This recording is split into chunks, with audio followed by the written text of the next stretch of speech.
Assalamualaikum warahmatullahi wabarakatuh. Selamat datang di channel Prediksi Fisika. Pada kesempatan kali ini, saya akan membahas soal TPM 3 Kota Yogyakarta untuk literasi sains paket B. Jadi video-video sebelumnya sudah saya bahas untuk paket A. Jadi untuk video kali ini saya membahas untuk paket B. Jadi bagi adik-adik yang kemarin mengerjakan TPM 3 Kota Jogja untuk paket B bisa menyimak pembahasan ini sampai selesai. Oke, sebelum kita melanjutkan pembahasan, jangan lupa untuk klik like, subscribe, dan share channel ini ke teman-teman kalian supaya channel ini semakin berkembang dan bermanfaat. Oke, langsung saja. Nomor 1 ini berkaitan sama namanya pengukuran. Jadi untuk soal di paket A sama paket B itu sebenarnya hampir-hampir mirip, mungkin hanya berbeda di opsi ataupun beda di angka-angka saja. Oke, nomor 1 pengukuran tadi di sini ada pengukuran massa dan pengukuran volume. Massa menggunakan neraca, volume menggunakan gelas ukur.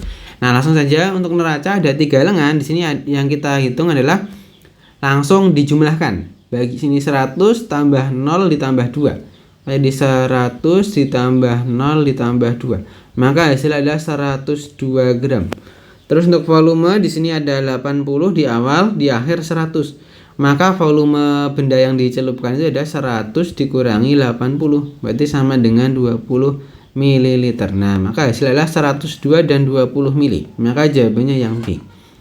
Nomor 2, ini lanjutannya adalah mencari namanya massa jenis. Nah, massa jenis ini dirumuskan dengan ini.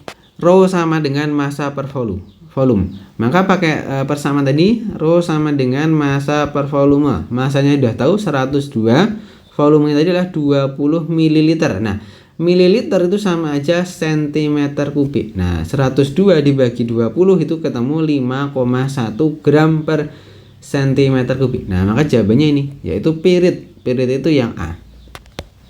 Nomor 3 ini berkaitan sama perubahan fisika dan kimia. Untuk paket B itu yang ditanyakan adalah yang kimia. Kalau paket A kemarin yang fisika.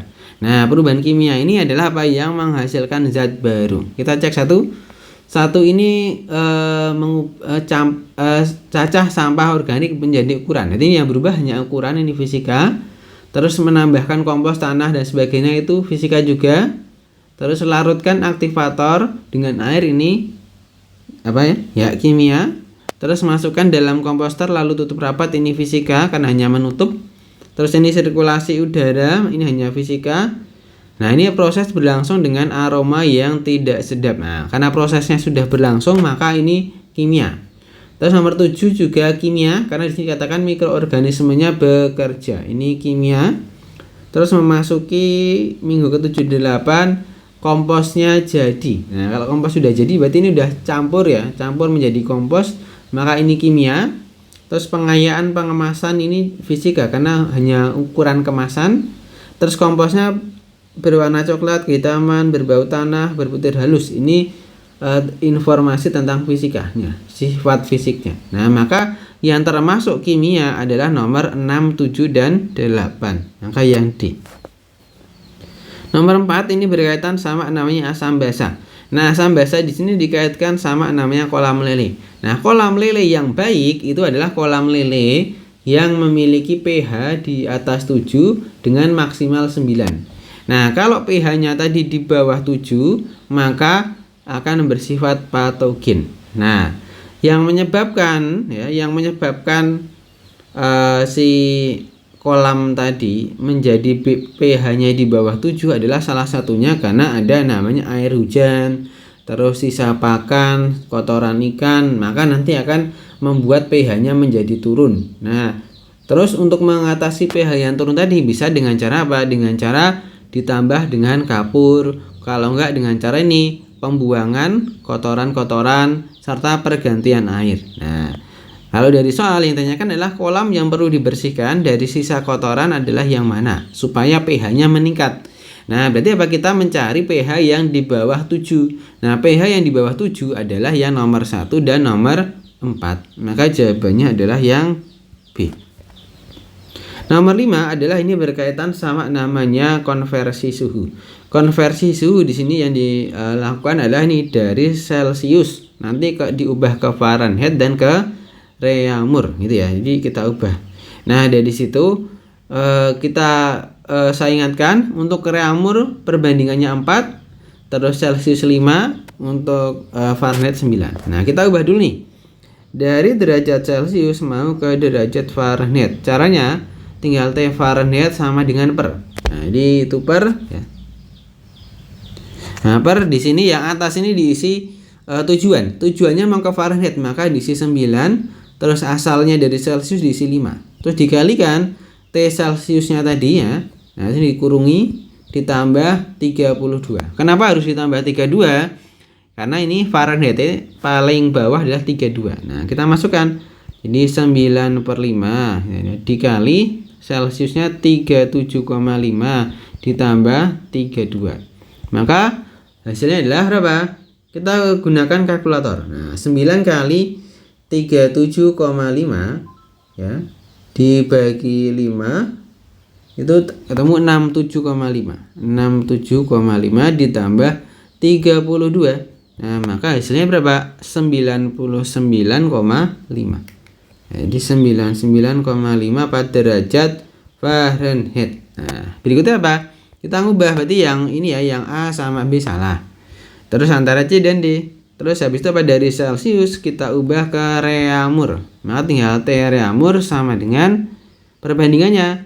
Yang atas ketujuannya ke Reaumur, berarti 4, asalnya Celcius berarti 5 dikali suhu Celcius tadi.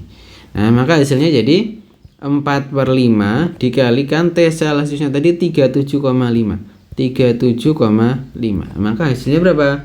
37,5 dikalikan 4 ya, dibagi 5.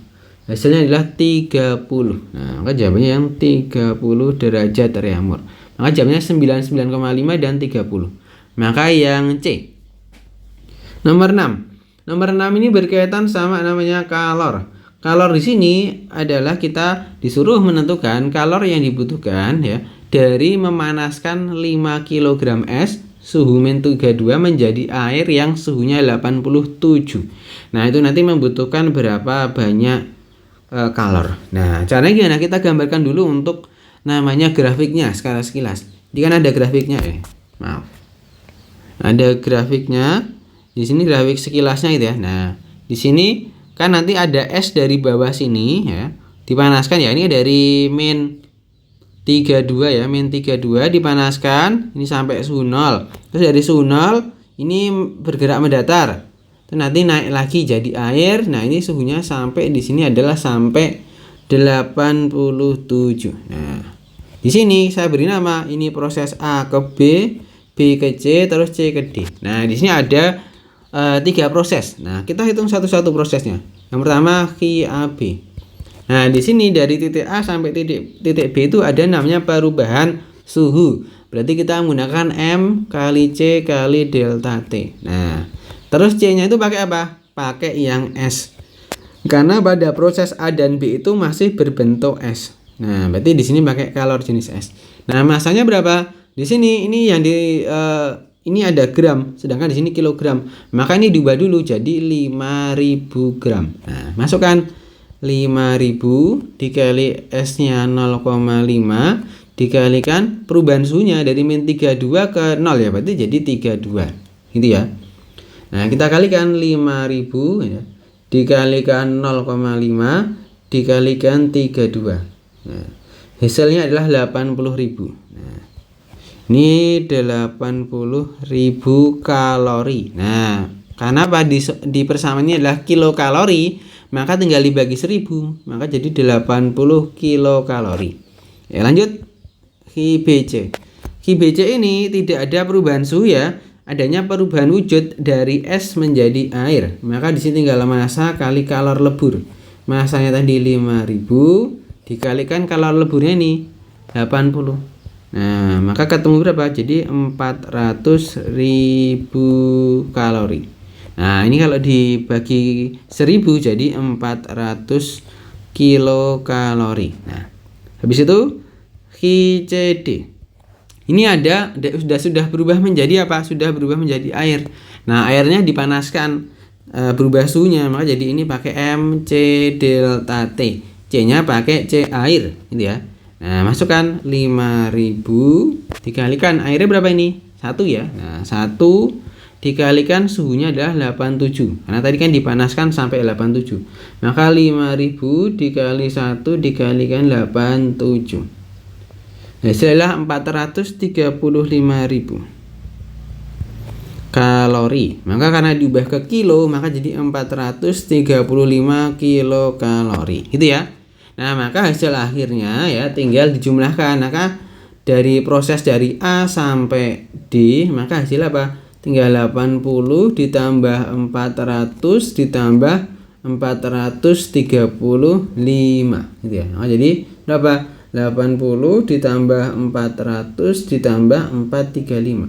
Maka hasilnya adalah 915 kilokalori. Maka yang D. Nomor 7 ini berkaitan sama namanya gerak. Nah, gerak di sini ada kecepatan dan kelajuan. Bedanya apa? Nah, saya ingatkan. Di sini kelajuan. Nah, kelajuan saya lambangkan V. Nah, V ini rumusnya apa? V sama dengan S dibagi T. Nah, dengan S itu adalah jarak yang ditempuh. Nah, terus yang habis itu berikutnya adalah kecepatan. Kecepatan itu adalah V, tapi saya kasih garis yang atas. Nah, biar beda. V sama dengan perpindahan dibagi T. Nah, itu bedanya. Nah, saya jelaskan lagi lebih detailnya. Di sini kita mau menentukan yang pertama dulu adalah tentang namanya kecepatan. Nah, di situ ada 2 orang ya. Ada Geno sama Renjun. Nah, kita hitung dulu namanya kecepatannya. Nah, kita hitung dulu yang pertama kecepatan dari si apa? Si Geno. Ini VG. Geno ya. Nah, itu sama dengan apa? Perpindahan dibagi dengan waktu. Nah, Geno ini kan bergerak dari A, B, C, D. Nah, sedangkan perpindahan itu apa tuh? Perpindahan itu adalah pengertiannya adalah perubahan posisi awal dan akhir. Awalnya Geno di sini, akhirnya Geno di sini. Nah, maka apa? Perpindahannya itu cuma ini aja, langsung ditarik garis lurus. Ini berarti berapa? 400 meter. Maka tinggal 400 ya. Nah, 400 dibagi dengan 25. Nah, jadi 400 dibagi dengan 25. 25-nya tadi dari mana? Dari tadi. Karena ini 25 menit. Nah, maka jadi ketemu 16. 16 apa? Meter per menit, karena di situ menit. Nah, habis itu cari yang Renjun, VR. Nah, sama dengan apa? Ya, perpindahannya dibagi dengan waktu. Nah, Renjun tadi kan bergeraknya dari A ke E terus ke D. Nah, perpindahannya juga sama, langsung dari A ke D, yaitu 400. Di 400 dibagi 25 sama dengan ya 16 meter per menit. Nah, berarti apa? Kecepatan rata-rata antara Geno dan Renjun adalah sama. Maka yang nomor 2 yang benar. Terus kelajuan ya. Kelajuan kita hitung dulu yang Geno, V Geno. Di sini tinggal S dibagi T. S tadi jarak yang ditempuh. Geno tadi kan bergeraknya A ke B 400, B ke C 400, C ke D 400. Ini dijumlahkan semua jadi 1200.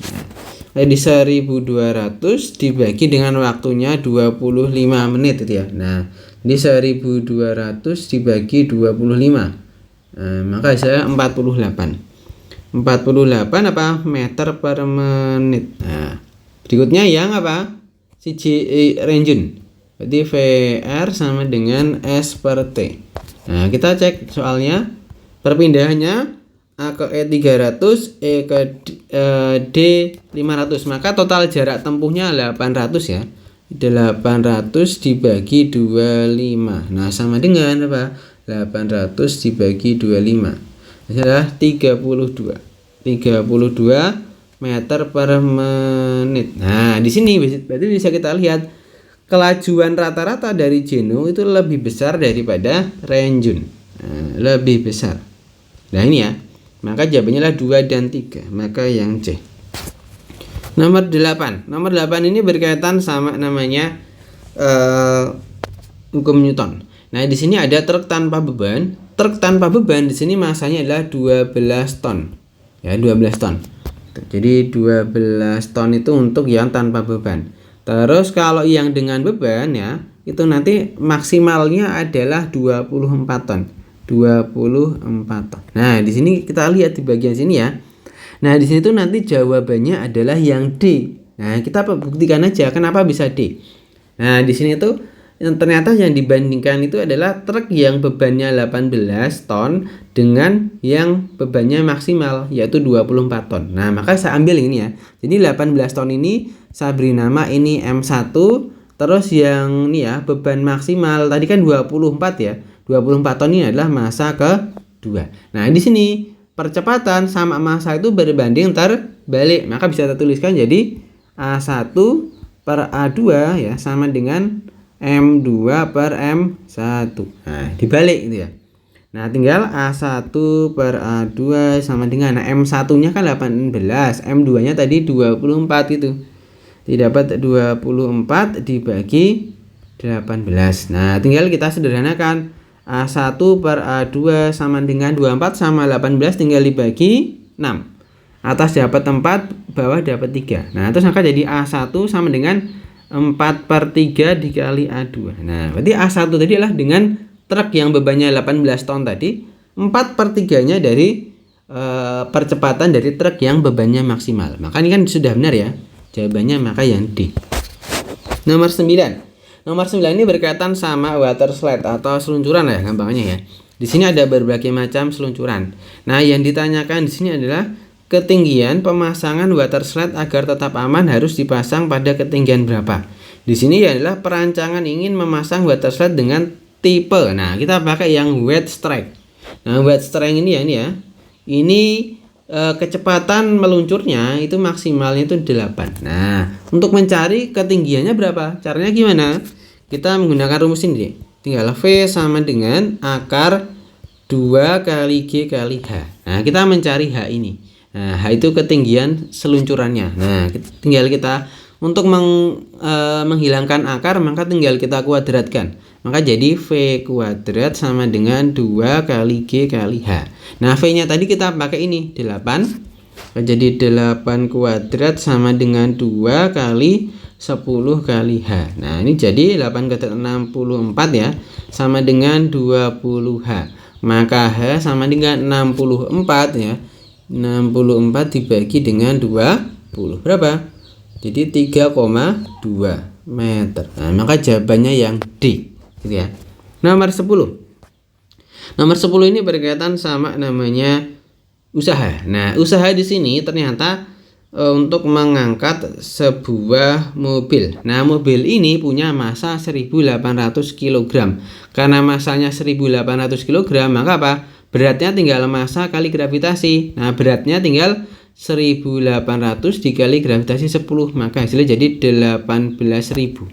Nah, maka berat mobilnya tadi adalah 18.000 Newton. Nah, tetapi di sini mengangkatnya itu dibantu dengan teknik namanya teknik katrol. Nah, karena menggunakan katrol, maka dengan W tadi ya, W berat 18.000 itu nanti ditarik ke atas ini dengan F, maka gaya F ya.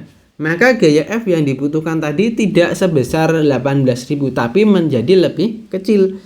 Karena di sini menggunakan prinsip katrol. Nah, di sini F-nya gimana cara ngitungnya? Biasanya gini, keuntungan mekanik tadi di sini dapat dilihat dari jumlah talinya. Nah, di sini talinya ada berapa nih? 1, 2, 3. Ada 3 tali. Makanya untuk menentukan gayanya maka tinggal W beratnya dibagi dengan keuntungan mekaniknya. Nah, keuntungan mekaniknya. Ini W dibagi keuntungan mekanik. Nah, maka jadi 18.000 ya dibagi dengan 3 karena talinya ada 3. Nah, maka jadi 6.000 Newton. Jadi berat yang gaya yang harus diberikan hanya 6.000 saja sudah bisa mengangkat karena di sini dengan bantuan katrol. Nah, maka dari itu usahanya tinggal apa? Gaya dikali perpindahan. Gayanya tadi 6.000 dikalikan pindahnya. Kan berpindahnya dari bawah ke atas ini sejauh 6 meter, maka dikalikan 6. Nah, nanti 6.000 dikalikan 6 dapat berapa? 6 kali 6 3, nanti dapat 36.000 Joule. Nah, memang untuk nomor 10 ini tidak ada jawabannya. Jadi untuk kunci yang tersedia itu jawabannya adalah salah ya. Kuncinya salah ya. Jadi yang tepat ini adalah pembahasan dari saya ini tadi gitu. Oke. Oke, demikian pembahasan untuk yang paket B dari nomor 1 sampai 10. Nanti dilanjut lagi untuk nomor 11 sampai nomor 22. Oke, terima kasih.